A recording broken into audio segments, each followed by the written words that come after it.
Gastric issue disturb అయ్యే protein food గానీ, ఎక్కువ శాతం వెజిటబుల్స్ కానీ, ఎక్కువ శాతం ఫ్రూట్స్ కానీ ఇచ్చామా, వాళ్ళ గ్యాస్ట్రిక్ ఆ లోపలంతా రిపేరే అవ్వదు.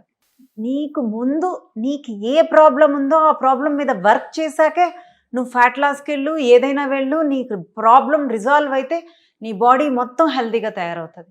ఇది ఎవరు వింటున్నారు? ఎవరు చేస్తున్నారు? ఎవ్వరూ చేయరు.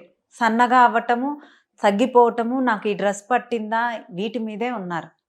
నేను అంటాను మీ ప్రాబ్లమ్స్ రిజాల్వ్ చేసుకుంటూ సన్నగా అవ్వండి. హ్మ్. మీకోసం 2 నెలలు, 3 నెలలు పెట్టుకోలేరా?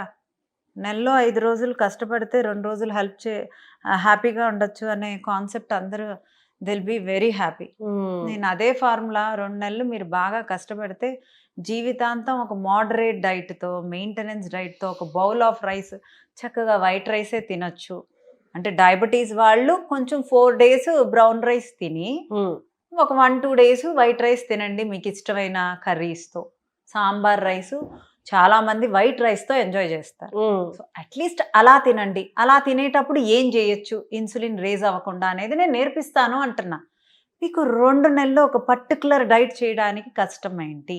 నేను మీకు మెయింటెనెన్స్ డైట్ నేర్పిస్తాను అన్నప్పుడు, మీకేది పడుతుందో మీకు నేర్పిచ్చేస్తాను.